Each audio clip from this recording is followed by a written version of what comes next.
What? Anna, why is the studio locked? I don't know why the studio's locked. The opossum appears to be conducting the interview, John. He seems to be asking really cerebral questions.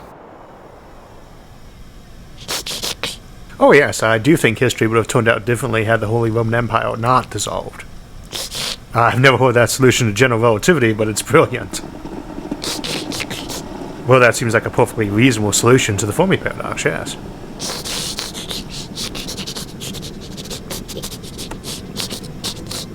Absolutely, I'd love another cup of joe. Let me in!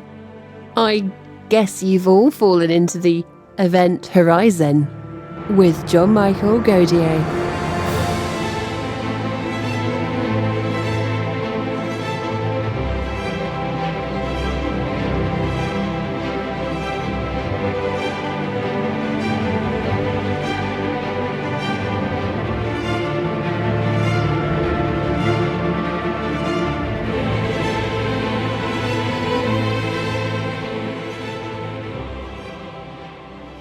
The following program was originally intended to be broadcast on Christmas Eve. In today's episode, John is joined by Isaac Arthur. Isaac Arthur is the host of Science and Futurism with Isaac Arthur, a YouTube channel which focuses on exploring the depths of concepts in science and futurism. Since its first episode in 2014, SFIA has considered topics ranging from the seemingly mundane to the extremely exotic, featuring episodes on megastructure engineering, interstellar travel, the future of the Earth, and the Fermi paradox, among others. Regardless of how strange a subject may seem, Isaac always tries to ensure that the discussion is grounded in the known science of today. Isaac Arthur, welcome back to the program. Thanks for having me on, John. Isaac, it's been a crazy year. I think everybody can agree on that. And at the end of it, I've been thinking a lot about the near future and how things are going to unfold over the next century, let's say. Do you see, and you tend to be a positivist or a positive person as far as the future of humanity, and I tend to as well. I think we can solve problems quite well. What do you see happening over the next century? Are we about to enter the most important century in human history? Oh, I hope not. The most important century has a tendency to sound like it's going to be the last one, but I think it's going to be probably one of the biggest and most eventful ones of our history. Now, what do you think the first change will be? What's coming down the pike that is going to sort of revolutionize the future? Do you think it might be something like fusion energy? Or do you think we're going to continue down this strange path that we've been on with social media and sort of communications integration becoming almost a global society through it? Where do you think the biggest change to being human as we are right now is going to be? Well, I suppose in the long term, but this is going to be the century that everyone thinks of as the last one where we are confined to Earth. Without the exception of Mir and a couple of the predecessor space stations we had going on, we've never really had people off Earth very long, but in the 20th century. But this is probably going to be the last century where we can say people lived exclusively on Earth. And that's probably, since the galaxy is going to be the place where most folks get born in the far future, probably going to be the most eventful bit of it. Of course, the other thing is whether or not it's going to be humans who are being born, if this might be the way that we all diverge into things like cyborgs, robots, genetically engineered supermen, artificial intelligence, etc. And I think that those two kind of things are going to be what overshadow so much of what goes on in the 21st century. Now, I think one of the most important things to remember here is that one area that seems, especially lately, especially the last 6 months, one area that seems to really be advancing rapidly is life extension, and at least being able to maintain health longer. These things seem to be coming very rapidly. What's the state of life extension right now? Do you think that we're going to be around in 200 years? Oh, I sure hope so. People always ask me what technology I hope to live to see, and I always tell them life extension. As Aubrey de Grey always likes to say on this, all science, all medicine is life extension technology, and we are making big improvements. I think this most recent period of time was the first time in a long time that we actually had the population's average lifespan decrease just a little bit as opposed to going up. It had been averaging about 1 year higher for every 6 years. and it should be back on course that soon, but we are getting longer lived, and there may be people alive right now, and I hope that you and I are included in that, who are not looking back at the 20th century thousands of years from now saying, wow, what must have been like to be alive then, but are looking back and saying, wow, I can barely remember then, but it's so much cooler to be alive now. We could all get to live to see centuries old, and I do suspect there are people being born in this century, probably born already, who will not really ever have to worry about old age in the same way we do.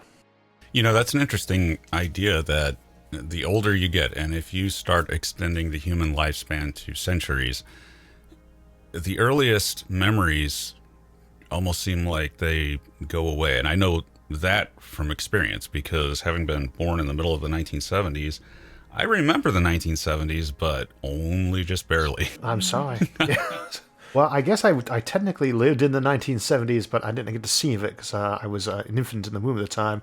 There's very little about the 1970s I'd want to remember, though, just from the reruns. But I really don't remember much of anything until I'd say maybe 5 or 6 years old before I really started having regular, cohesive memories where I could say X, Y, and Z. And before that, it's very spotty till maybe 2 years old and then nothing.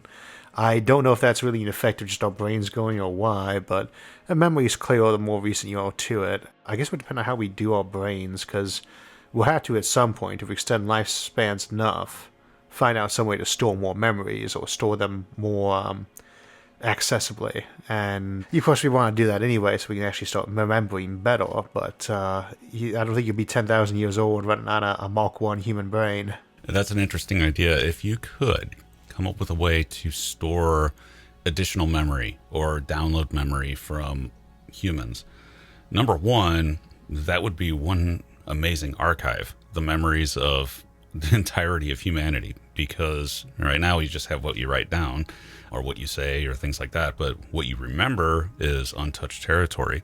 Do you think we could ever get to that point? Do you think that the memory of a human is downloadable and preservable? And is it even reliable? No. Well, it depends on how we're recording. And of course, the question then is it still your memory if it's a digital recorder that's next to you, that's just recording all the time? That will feel like your memory, same as a photograph you take. That's a photo of us. You remember that event, but you never took that photo personally. It's not. It was a camera that did it. It's a camera that had it on film.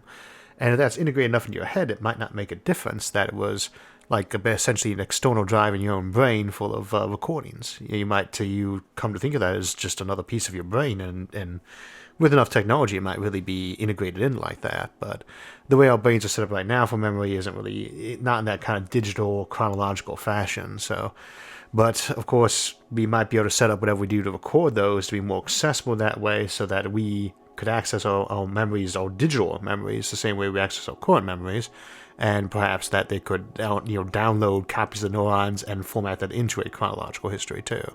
It's going to be one of those things where I think that will be a big challenge in a big industry of potentially this century, but certainly the 22nd, if not. You could pick an age, an ideal age to live to. What would you want to live to? I'll give you my answer. I'd probably not want to go much further than about 500 years, because I don't think I would understand society enough to enjoy it at that point. Again, because of the weight of memory. But if you could choose, all the way up into the point where statistics get you, you just get vaporized by something or whatever. Nobody lasts forever. How long would you want to live? My philosophy is always to live forever or die trying.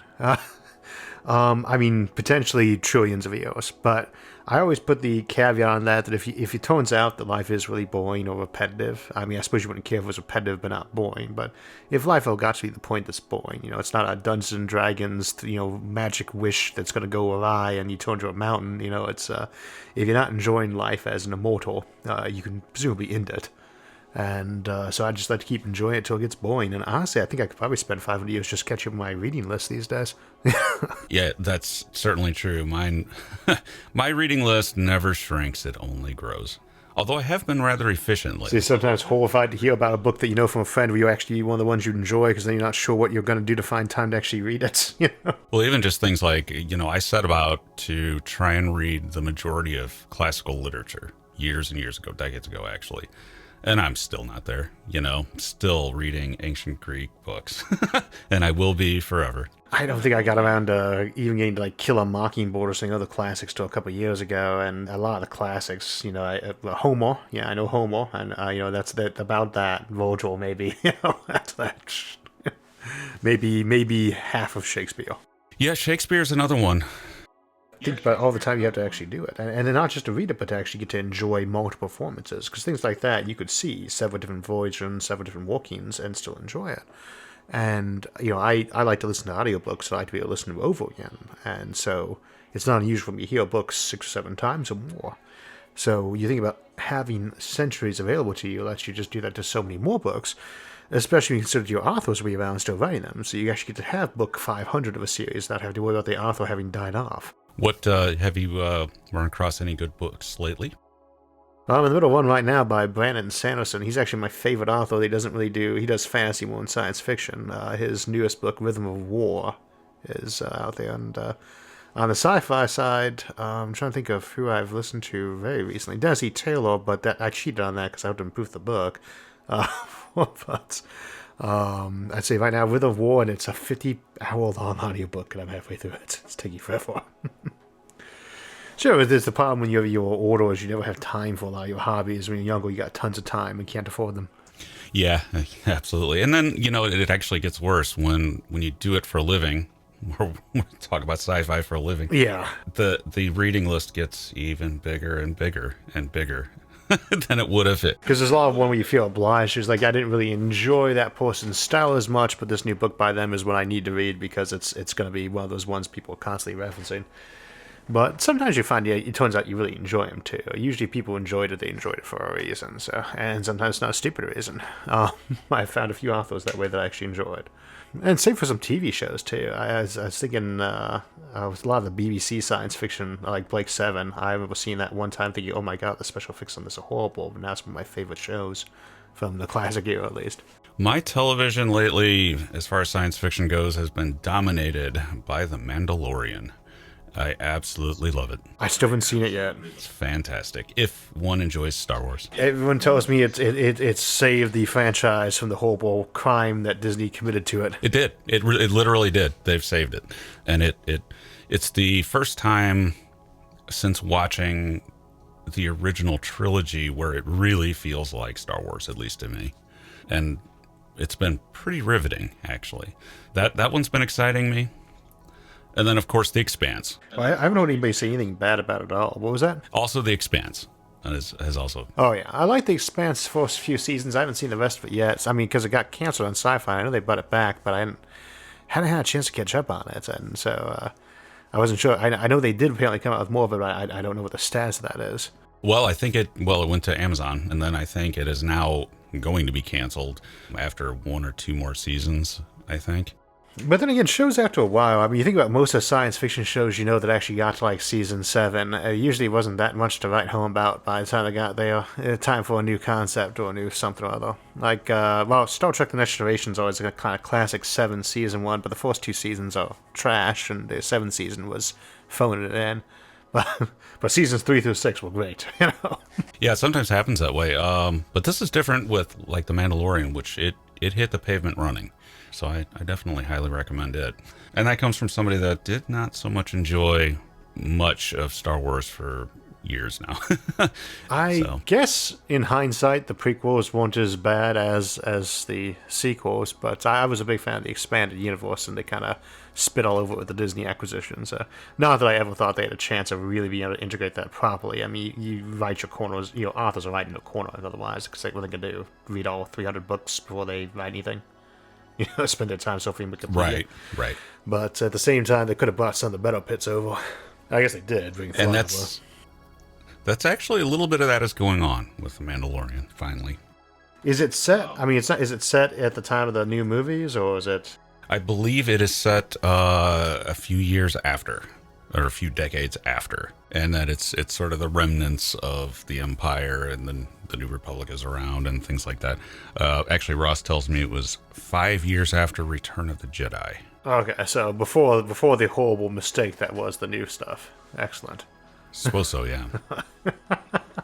I suppose it's like that in this new Star Trek franchise. I only saw the first few episodes of the new Picard series, but it was one of those examples where I'm going to come back and watch this when they have a complete season or two out there and see if I like it or not. Well, I liked Picard, and Discovery I liked for the first 2 years, but it's lost me. I just lost interest in it. It just does not hold my interest now.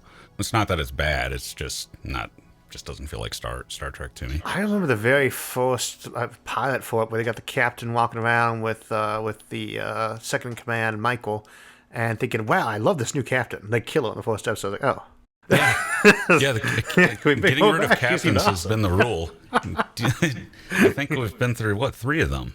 Yeah. And I'm like, okay, well, I like this cat, like just like you. I'm like, well, I like this new captain, and then she's dead, and. Although the actress stays, but she's an alternate universe character. Mm-hmm. And then the second captain, I was like, oh, I like this captain, and he turned out to be evil.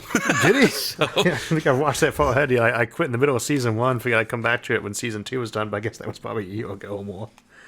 Well, the really good one was season 2, because there they brought in Christopher Pike, played by Anson Mount, who I actually interviewed on this show. And he really owned that role, and so that was good. So season 2 was good, but this season 3 is just they're running from canon, is what they're doing. Mm. They decided to go into the far, far distant future, so they don't have to worry about anything canonical. Well, I can kind of sympathize with that a little bit, but if you got a franchise, you know, use the canon. I mean, don't be completely bound by it, but use that. That's where you're bringing an audience from. Otherwise, just, I mean, it's not like there aren't a million other science fiction series that could be, you know, written or resurrected and used for TV format, you know, like Foundation, Dune. Well, actually, I don't know if I want to do any of those because they got such big fan bases that you might get your throat slit if you didn't do it quite perfectly. But, I don't know, if you had Star Trek, try to at least, well, yeah. Star Trek canon is kind of crazy anyway, but... Well, it's very detailed and in-depth. Yeah. Of course, so is Star Wars. But the one thing about Mandalorian is that they have kept in canon very, very well. So, and there are all kinds of Easter eggs, you know, that nod back to other stuff from the past. So I've enjoyed the whole thing. Other than that, there's not really that much sci-fi that's been exciting me on television or in books that have come out just recently. Yeah, I mean, not recently. I'm never sure if I'm just missing some of it or it gets dated, but. Or if I get dated for that matter, but I'm trying to think about what the last sci-fi book I actually read was that actually counts as real science fiction, because I read a lot of Warhammer 40k novels or listen to them, and I mean I like them too, but they are not even as scientifically realistic as Star Wars. Yeah. Well, and that's always, it begs a question. Hard sci-fi, which is rare. Mm-hmm. Even then, oftentimes it's not hard or it gets dated.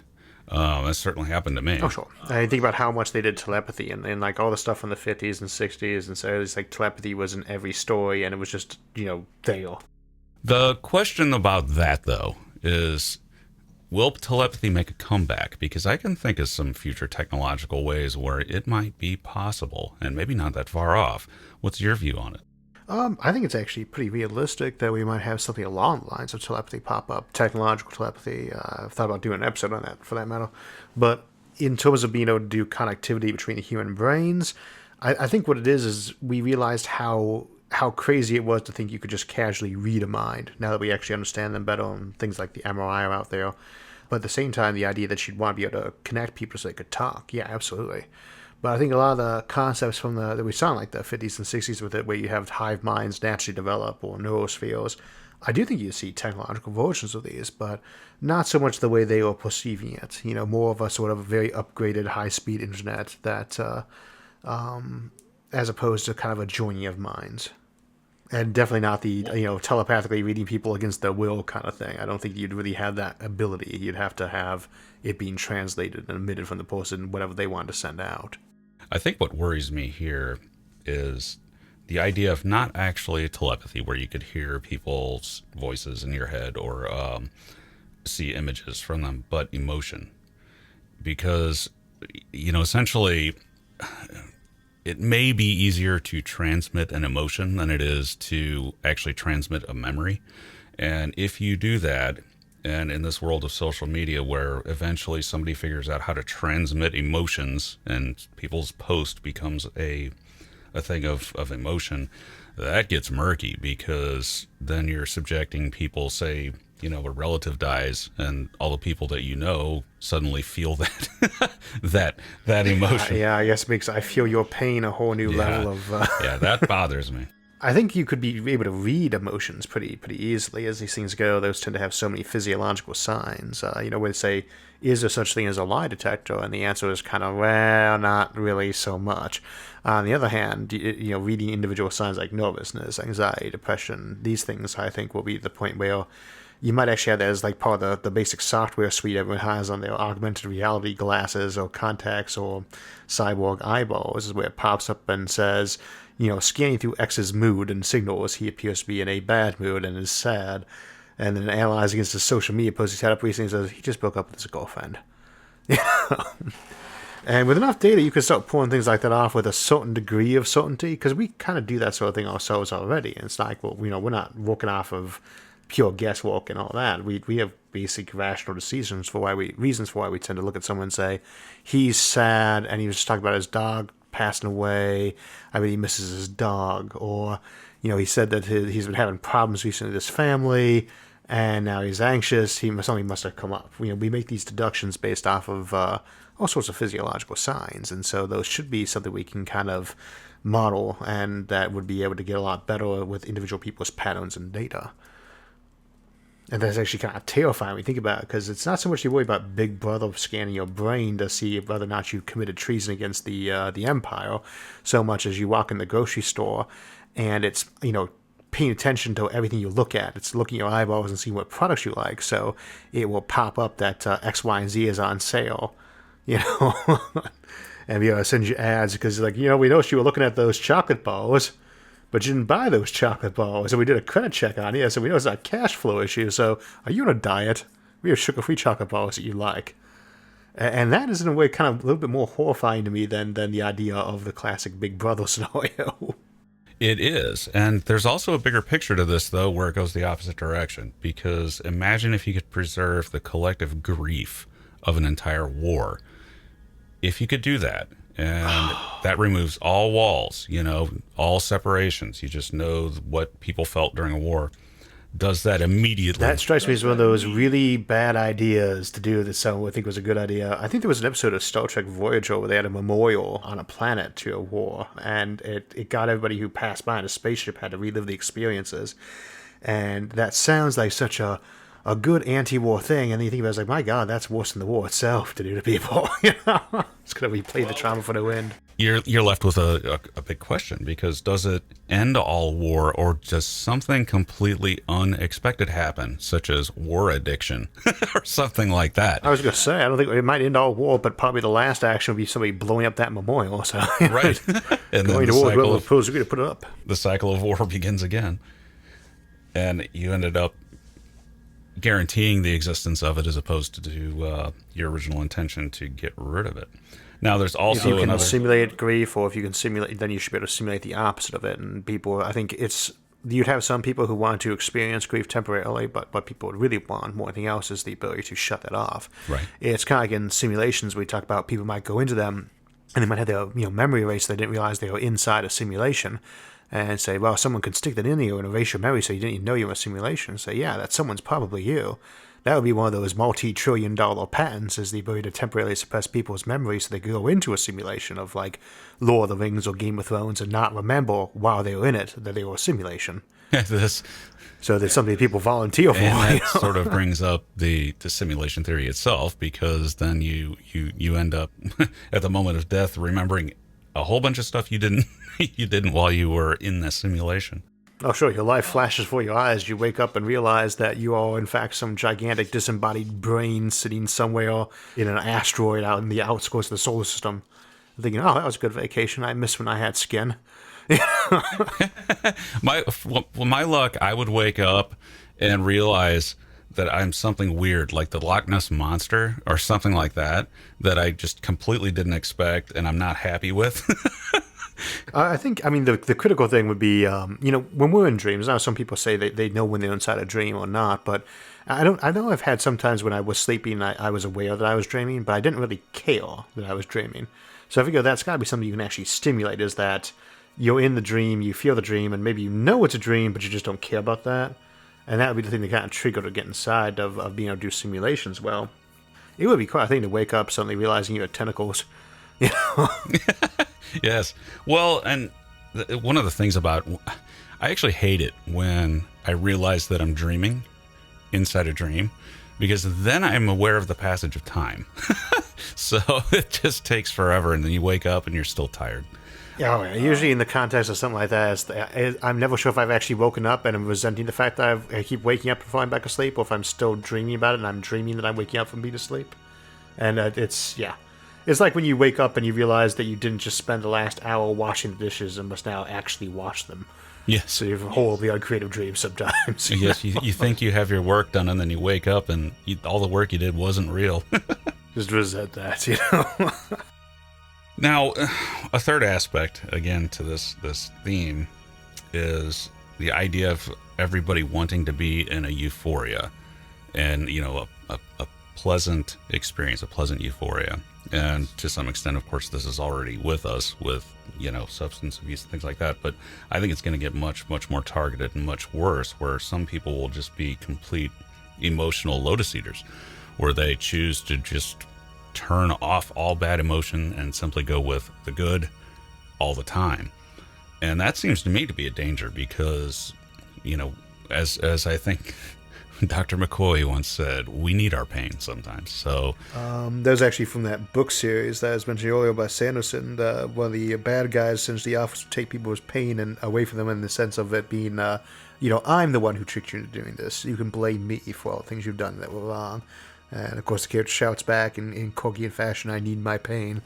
I'm not sure that we can always say that, people want euphoria, very simplistic euphoria, and often appeals to folks who are on the younger side or things like that, because they don't really have that complex life thing of all the other types of contentment and happiness that you kind of have from the longer range stuff. So I think that might be what gets some of these folks. And I'm not sure we really have a lot of more high ground to say that that we really need different. It's just that we're a little bit more sophisticated in our tastes, maybe. But I think you would certainly have a problem with people trying to, hijack their brains, hack them so they were just always happy or things like that. But what worries me more on something like that isn't so much that there'd be people who would want to do that as there'd be people who would tend to subtly encourage that, not out of any particularly open evil attitude so much as every person who's outside of that doing that is somebody you don't really have to worry about as competition. And in a post-scarcity civilization, it's not like they're really draining resources by existing in some bubble vat somewhere. It's minimal. So I think for a lot of people, it's just a way to, to get people out of the euphoric drug that they have a small quantity of, which is personal prestige or success. If your drug that you're addicted to is competition inside the real world at whatever it is, then having other folks who are just off being happy makes you feel better because it's less competition. You can pat yourself on the back and say, well, yeah, but they're living a very happy life, and I work to help make sure they can enjoy that euphoria. And I could see us sliding into that. Normally I don't like slippery slope analogies for human behavior, but that one always struck me as a little bit concerning because, what they say about the road to hell always being paved with good intentions. It would be so easy to imagine if it wasn't a drug that made people sick or crazy or anxious or desperate, but it just made them generally happy, like getting to surround a virtual utopia all day, things like that.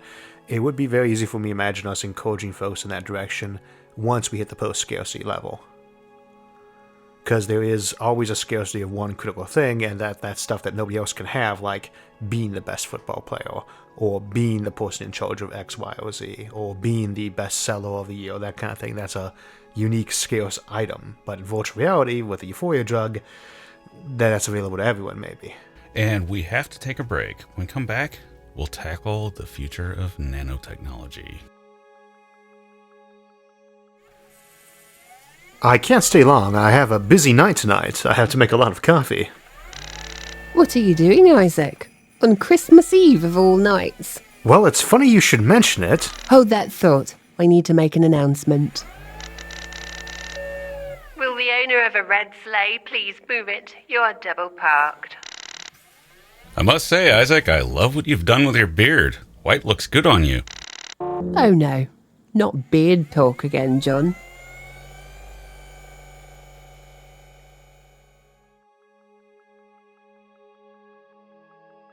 And we're back with Isaac Arthur. Now, Isaac, another thing that seems to be making some headway, not quite as much as maybe life extension or the medical stuff, but is nanotechnology. And over the years, in speculative science and science fiction, much has been made of nanotech. What do you think a realistic nanotechnological future would look like? I mean, one critical thing to always remember with nanotechnology is we know it's possible because we already have examples of it. You know, when you look at ourselves, we have all these microscopic little machines inside us.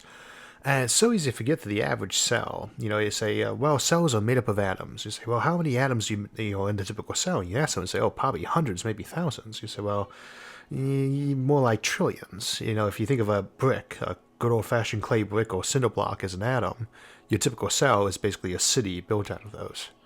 You know, you can build smaller machines. You know, viruses, for instance, are much smaller. So we know we have the ability to make nanotechnology, and more importantly, self-replicating nanotechnology. But at the same time, I think people do tend to overestimate the capacities of that to some degree. There should be a lot of things you can do faster, easier, or better with designed nanotechnology, not limited to just what can be reproduced organically and through evolution. But at the same time, you're not going to have like a little vial of nanotech that you drop on the floor and 10 minutes later the planet's been eaten up into gray goo. They are real, you know, physical barriers to how fast something can replicate.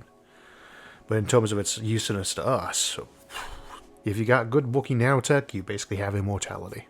Certainly, you certainly have that as far as being able to maintain a human body on that scale, which does seem to be the most promising section of nanotechnology as far as I can tell. But now, what are some of the other ideas? I know one of the early ideas of nanotechnology was the idea of being able to create a nanotechnological cloud in your car that hardens during an accident. The ultimate airbag. Basically a nanofog. Yeah. Do you think that that's on the table? To a degree. One thing, you know, we were doing an episode on orbital bombardment I was writing up the other day, and it's how quickly can you litho break someone, which is instead of aero braking, where you ram them into a rock to slow them down, and say, can you make that survivable? And you think of like if you're coming down from 700 miles an hour, how quickly can you stop without killing yourself? And in a case like that, you could make a bubble that surrounded somebody and was pretty good at protecting them, but I don't know if that would really need to be nanotechnology. On the other hand, you might have something like, and I think Alistair Reynolds played this in his novel Pushing the Ice, little nanomachines that would basically come and envelope every single cell in your body and rip them apart and move you that way. Kind of like a teleporter that could go at very high speeds and accelerations because it was just disassembling you down to the cellular structure real quick. So you would be a lot less sensitive to G-force along the way and just reassembles you on the other end.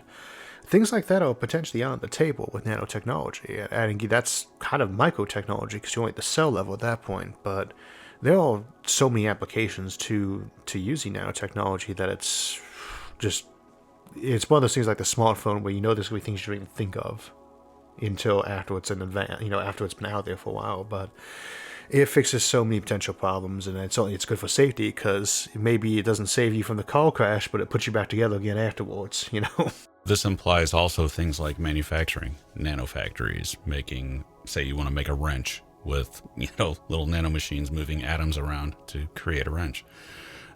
At what point do you start running into problems like heat generation and things like that could shut down something like that, say, in the context of a nanofactory? I think almost any time you're trying to make something macroscopic and simple like a wrench, you're better off just using the existing kind of production. Nanotech is going to individually moving stuff around. It's like having somebody move every individual piece of gravel on a pile as opposed to using a bulldozer. You are going to burn up more energy by having someone individually move each piece of gravel that way.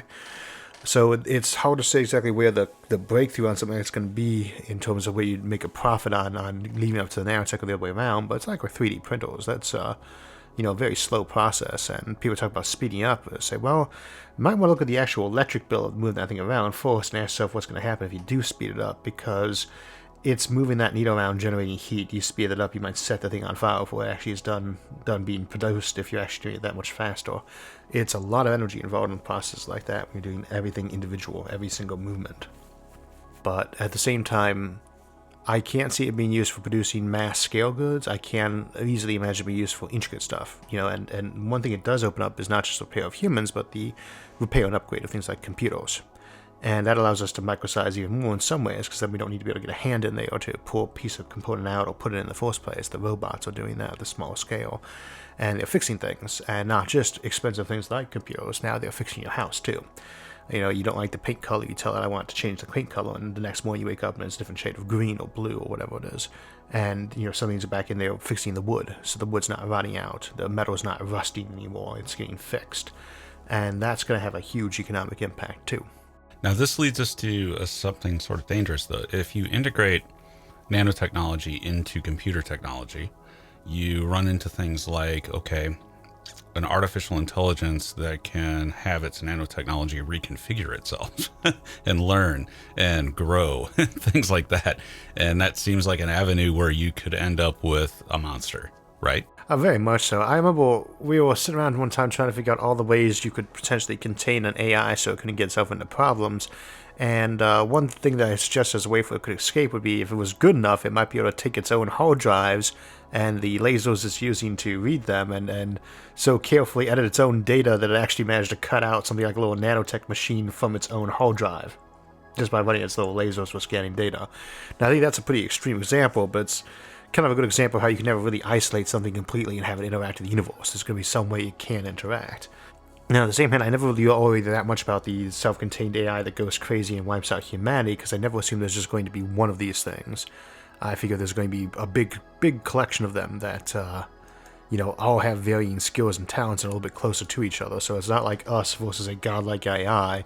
It's us and a whole bunch of other things of various demigod stages that would be opposing anyone that got run away. One, along that line of thinking, if you have that, you've got all these different sort of almost godlike AIs, but not quite.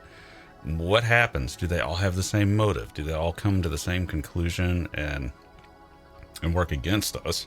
Or do they immediately go to war with each other, in which case humanity is stuck in the middle of a war between not so super intelligent AIs?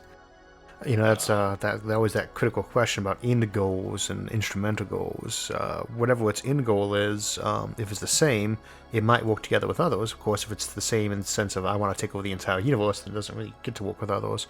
But so many weird end goals, like I want to make paperclips, have instrumental goals that are so alike. Like I need defenses and resources to do this. They can have a lot of points of overlap. So I think you would always, you always are safer in a environment. It's never a one-on-one. In reality, there's always so many different actors in play that it tends to make an alliance almost always a good thing, and a feeling of trust almost always a good thing. There's a reason why we have these in the first place. It has to be evolutionarily advantaged. And so I do think that with a big ecosystem of artificial creations, of humans, enhanced humans, cyborgs, uploaded humans, AIs, androids, this big mixture, this big whole spectrum of various kind of advanced intelligences, I think you would have a lot of them that participate together to work together, whereas I think ones that were intentionally aiming at like essentially universal domination would be almost the first ones out of play, because that is something you're going to have to modify, or everyone else is going to know about it and want to wipe you out.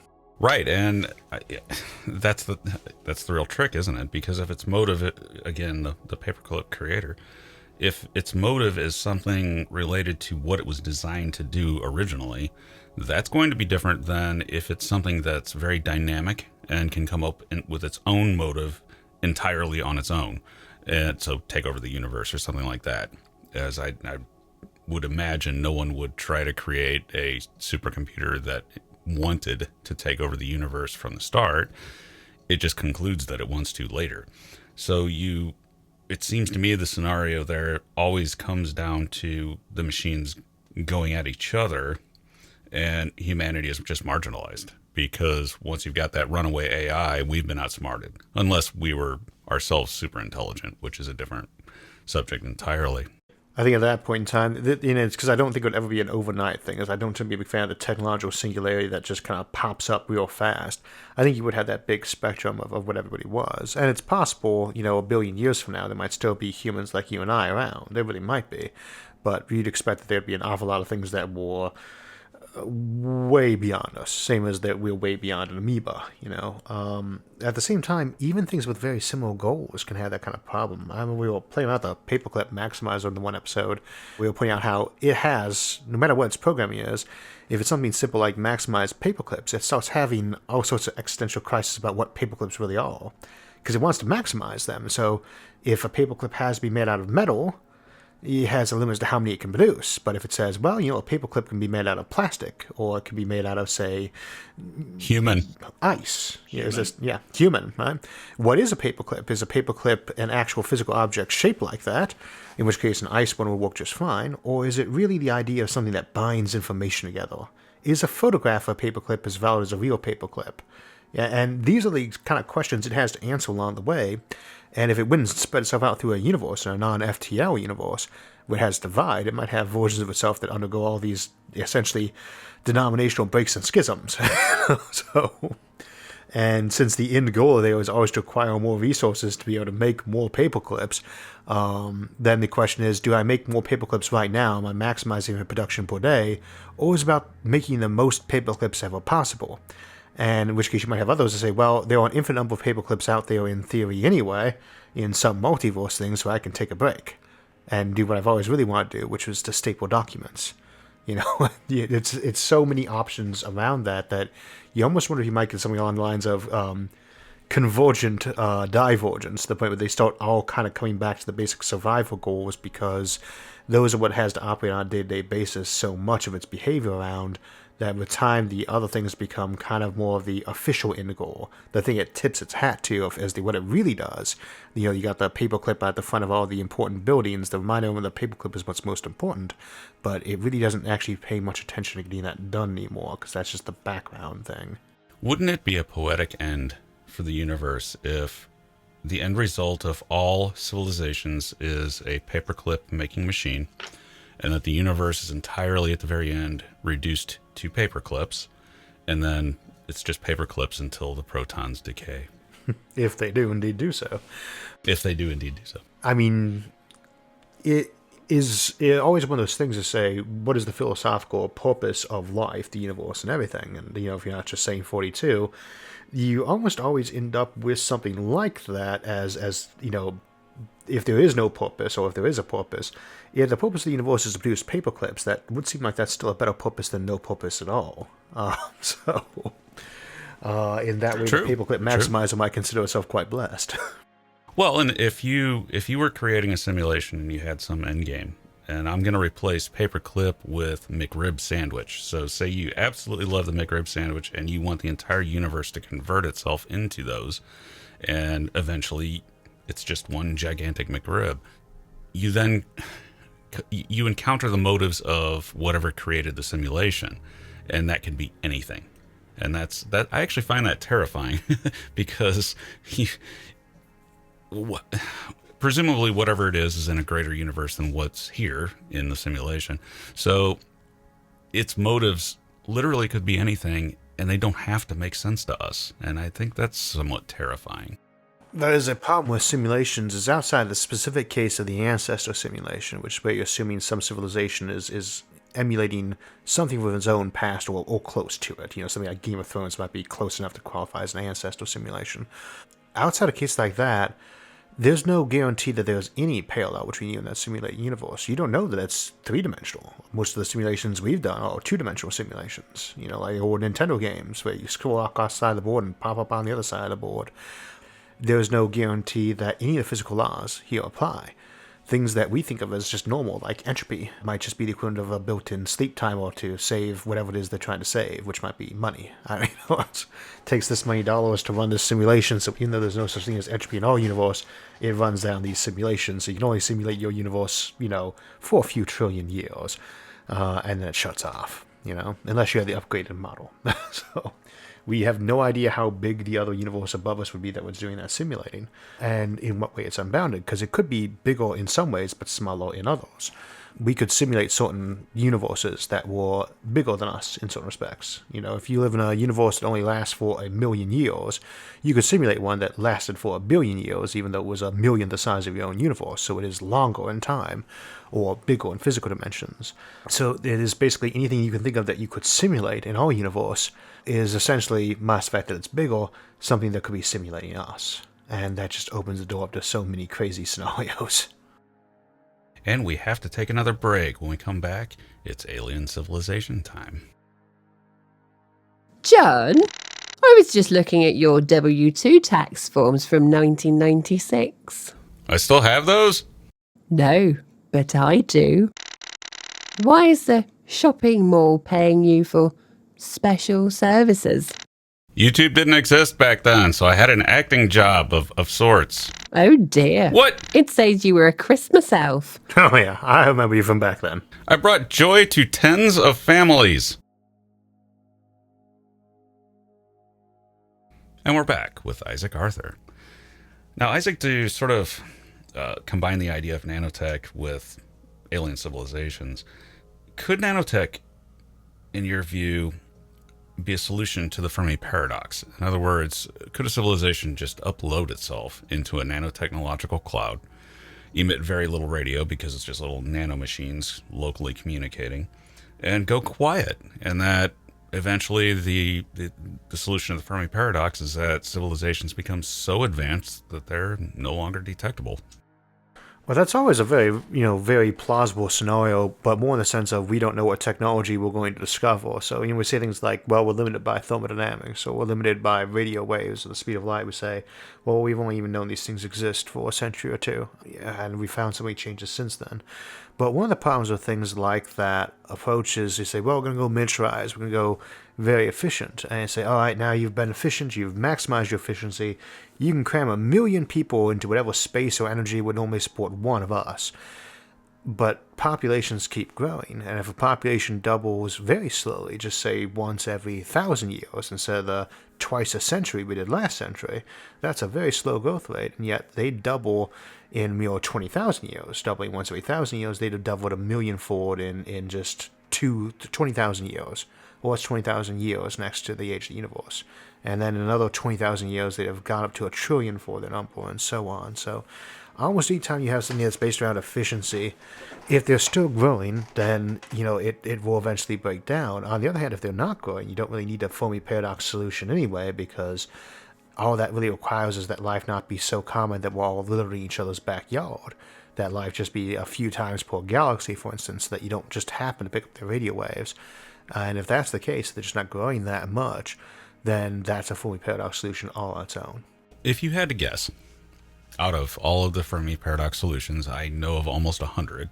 What do you think which one just strikes you as the most likely? And I bet I know what it is, but I'll let you answer. I said the first one popped in my head would be the eukaryotic cells, but I think that one's one of the ones you're popular with. It might be the one that's why I was thinking about it. Is I remember you mentioned that to me one time as your preferred one. I always go for the assumption that intelligence of the variety that we have is very rare. I just don't know if it's because things as smart as dolphins are rare, or things making a step from dolphin to human is very rare. I tend to figure that very simple life is common, but that, we spent 400, 500 million years going from simple land-based life that already had brains to what we are nowadays. We spent about 1 billion years going from that most basic primitive life form up to the stuff that would pass as basically modern microbes. There was a big jump there to this, and that strikes me as a thing to really be looking at, because your generations go a lot faster then. Whatever was changed between us and our ancestors 1 million years ago, that's only maybe 100,000 generations or less tops. Whereas bacteria have that many in the course of maybe 1,000 years, not 1,000,000. There's so much more evolution to go on in those periods.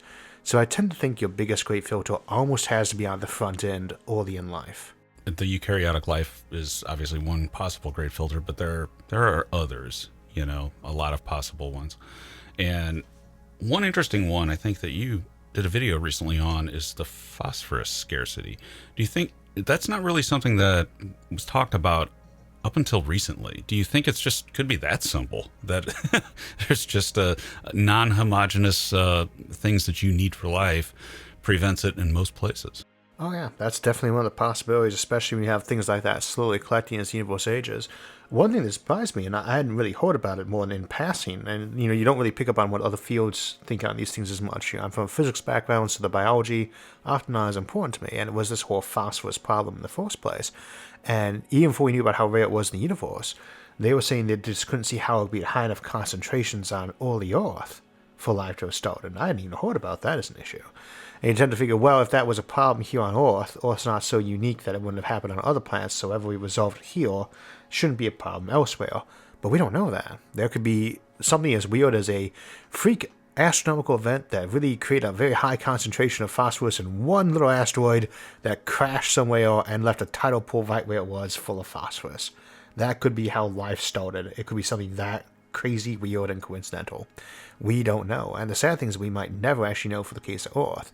If we go to 1 million worlds and observe life start on all of those, it'll probably start in different ways. We might say, well, 99% of the time it starts this way. We still won't know for sure if that's what actually started on Earth.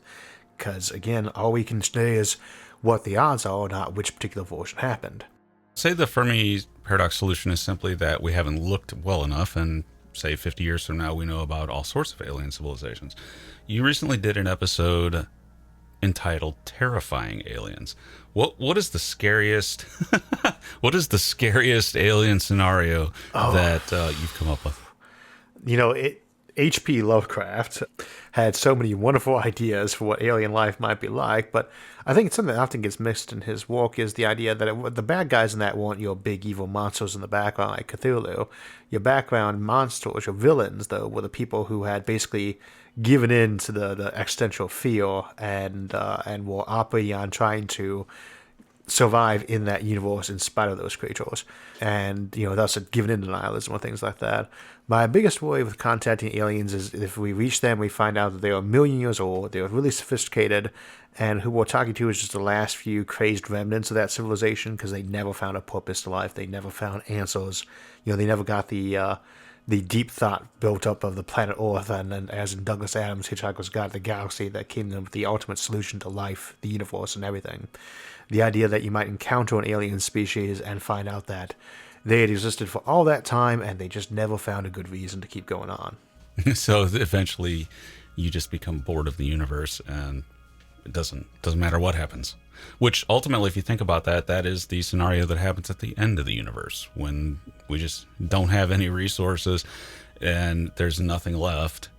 What's the point of continuing? Mm-hmm. If you can continue, even. And there is the thing where you say, well, if after 1 trillion years, and all the stars are running down, we talk about ways to extend life in our civilization in the time series, that can go on way longer, maybe even brighter than when you're normal stars. But at the same time, if you've managed to go 1 trillion years and you haven't found an answer to entropy, if you haven't found a escape clause, some way out of the universe, something like that, you might wonder if folks would still continue on.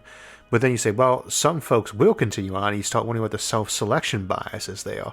If you've found out that your universe is one of complete purposelessness that will eventually run down with no escape, and you yourselves are effectively immortal inside that context, you can live as long as you can still have resources and energy, you might start wondering about what kind of creatures actually continue to go on after all that. And it's both impressive, unsettling, and terrifying to think about the kind of entity that would choose to voluntarily keep existing for billions or trillions of years in a context like that. They'd be very good at surviving, though, and it'd become a bit of a hobby. I'd say something they're very good at. Well, another thing, one possible way out of that, though, is if a civilization at the end of time decides that the imperative is to try to continue, try to create another universe, maybe try to recreate a Big Bang or something like that it can somehow move to, if such things are even possible. So do you see any sort of scenarios like that where a civilization that's at the very end and run out of gas could refresh it and try something anew?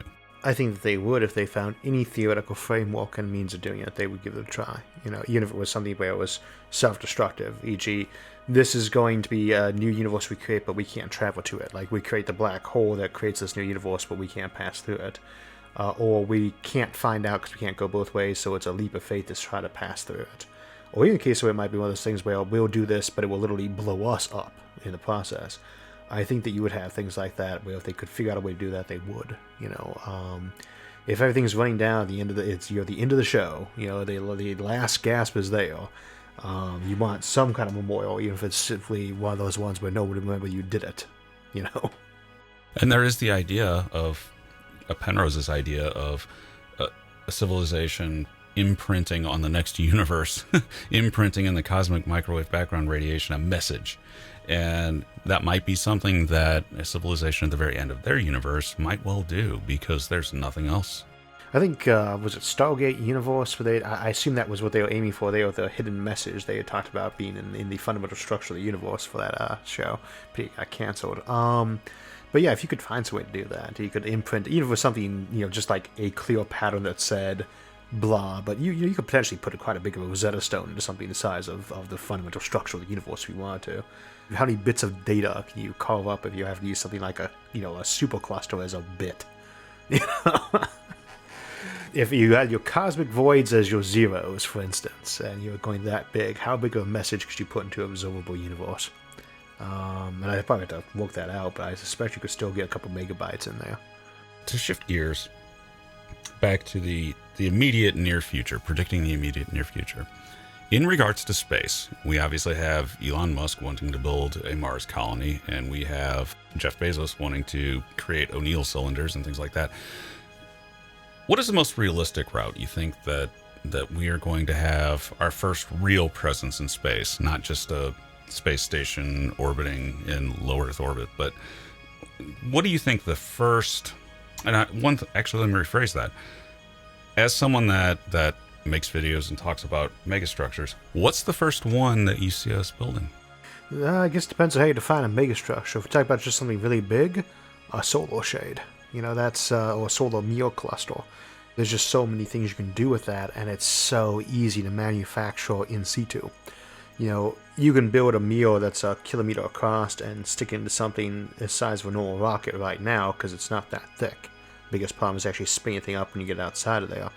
But you can produce something like that on the moon relatively easy, because how hard is it to melt down metal and roll it? It's probably much easier than making microchips or rockets, That would be your first biggest object up there. And because you can use something like that for climate control, climate change concerns, power generation, that would be your first big object. But again, that might weigh, a ton per kilometer. The first big station, though, I think would almost have to be something running either Mars or moon gravity as a spin gravity station, so we could check that out. You don't really need one for the moon because it's only a couple of days away, but for Mars, we cannot send people to Mars responsibly. We cannot send people to Mars until we've seen what the effect of humans in low gravity for a year is. Not zero gravity, low gravity. And, I think it'd be irresponsible to try to be sending these Mars missions out there manned until we've actually done something like that. So on the scientific end, that might be the way we do that. But to me, the bootstrap to get us really into space in a big way always has to be, how can we bring this money home here? And you really only have those three paths. The one is just the continued improvement of the communication system you get with satellites. That's a very real thing. Recon, satellite communication, data movement. There's a growing industry in space. The other one, of course, is your precious metal mining. Those things, not materials for building in space, because that's catch-22. It's nice to be able to build things like an O'Neill cylinder to have people there, but there's nobody there right now. But precious metals, we want those here. So asteroid mining might be an option.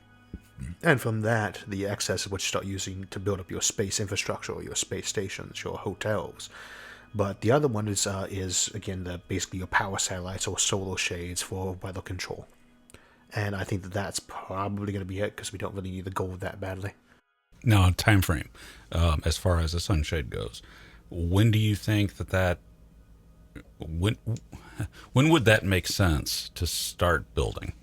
I mean, honestly, I would not be surprised if we did a prototype one in the next decade, because it really shouldn't be that hard to do, and it is one of those things where you need to kind of prototype what types of sail is going to work best. How badly do they handle sitting there in space? Because it's not the gentlest environment. All that radiation, all those little micrometeors and things like that. How well do they stay up? How high do you need to put them up so they're not getting enough drag to fall down?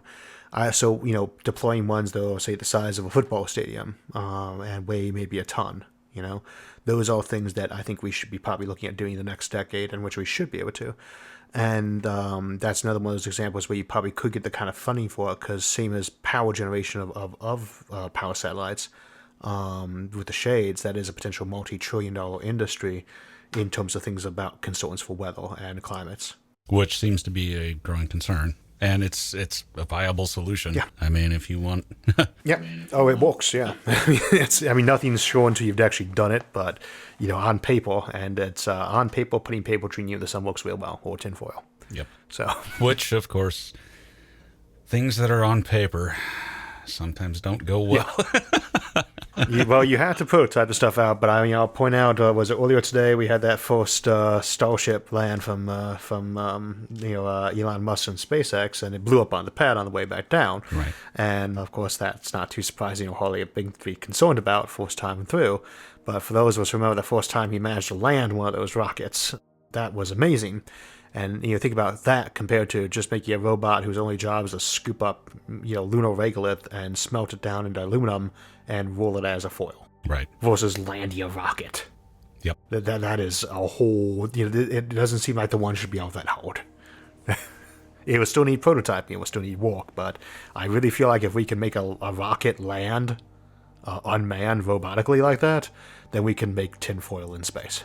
And bringing the money back, I think there are some people that have said that mining platinum from asteroids is becoming viable as far as the money. So there are little bits and pieces that seem to be making this more viable, and once it hits that, it will happen. It always is that runaway process. One thing piggybacks on the other, because if you got that structure up in place, suddenly it gets just a little bit cheaper to do another. Plus, you're just a little bit better at doing it, and you've got all that kind of feeding in together. You think about how hard it would be to develop something like Microsoft Word processor in the absence of computers, but we use it ubiquitously nowadays. But something like spreadsheets, or all those little simple things we barely think about now, that open up the door for all the other app design, all the other future programs. Back in the day, Pong, right, leads to the modern video game. These things feed off each other. If you get any one of these going, it bootstraps the others. And it's just a question of which one is it going to be first and when is that going to happen. And we are all so jaded from the last few decades of thinking we were going back to the moon any day now, and it never quite happening. And it's hard to remember that to the degree that's kind of failed, because there was no reason to go back to the moon, not until we were there permanently. Now we have these reusable rockets, now we have this cheap space travel. When people say things like we might be back on the moon in a decade, we're still kind of jaded to want to say, nah, we just say that all the time. And yet it feels a lot more real now, doesn't it? Like it really does feel like it's right on the edge of something that's going to happen sooner than later. It does. It feels very different. I think back to, the year 2000. This was all science fiction, and it didn't look like a Mars colony. I mean, maybe visiting Mars, yes, but a Mars colony, I would have said that's centuries in the future. And now it's still hard, but now it's not so impossible seeming. And that happened faster. I was a little more optimistic, I suppose, but even then, I was not thinking Mars this century until, maybe the last 5 or 6 years. And it's still hard to say that we'll actually have a real colony on Mars, for instance, but this is one of those things that can happen as fast as people want to once you get the tech in place. I don't say you're not going to have a big population in space or on other planets in the next, couple of decades or century, just because there's not that much time to leave to go there. There's no fertile land waiting to be farmed. So once it gets to a certain point where it's not prestigious anymore, why are you going to Mars? And that is still going to be a problem down the road, but it now feels like that's one that's got a potential solution. I should say, it feels like something where we're actually going to have to worry about that as a problem, as opposed to it always being something in the future to be not worried about. My last question for you, Isaac, is, okay, somebody finds a Mars colony, or a space colony of an O'Neill cylinder or something like that. Would you relocate? Are you going to be the first YouTuber making videos in space? It actually makes me wonder if there's anybody who actually has. I'm betting Chris Hadfield qualifies. Yeah, actually, he probably does, yes. and he's certainly welcome to that title. I love that man. But myself, no, I don't even like to fly. Admittedly, a lot of that was because I was a smoke when I didn't like getting on airplanes. I quit, so maybe I'll fly more often now. But I don't like to. I mean, I love the area I live in. To me, the idea of even moving 20, 30 miles away from where I live is not something I'm looking forward to. But I would probably go visit the moon or go visit an orbital ring. And if it got easy enough, I might go visit Mars, but I really don't see myself as ever being much of a space tourist, let alone a colonist myself. I'd much rather set the groundwork for other people to do it, vicariously enjoy the thrill through them. Yeah, I have to agree. I don't see myself ever going to space, although I waffle on it, but I don't see myself ultimately. And people will sometimes they'll say, well, if you don't want to go, what makes you think other people want to go? And say, are you serious? So there are tons of people who want to go to space. Well, I don't want to go climb Mount Everest, but there are plenty of people that do. and I mean, that is one of those things is, you always have another generation of folks who would like to go do something that other folks have not done yet. And I would love for them to be able to do that. Doesn't mean I had to go do it myself. But I mean, if it was a choice between me going there or no one ever doing it, oh yeah, I'd get my butt on board the space plane then, yeah. But while there's a line of people who would give up their soul to go on to the next rocket, and it's not really something I want to do that much, yeah, I'll wait my turn. All right, Isaac, it's been a pleasure as always. Thanks for appearing with us, and we'll talk to you again soon. John, I got you for Secret Santa. Well, that's just wonderful. Oh, no, I think you'll like it. Wait a minute, what? You got me a box of chocolates instead of like an avocado or something? That's wonderful. There's a catch though, isn't there? No catch. Not this time. Well, I got you something too. Really? Here you go. I'll even open it for you. It's a rock, John. You got me a rock. That's right. I know you love rocks. Actually, wait a minute. If we got each other for Secret Santa, then who got the possum? You don't want to know, John. Merry Christmas. Where's that glow coming from? I didn't put up Christmas lights. Wait, there's an alien fusion reactor outside, and it's powering the lights. Wait, I don't even have a window in here and I can still see it. Anna, this has to be unhealthy. Probably. Enjoy your chocolates, John. Thanks for the rock, though.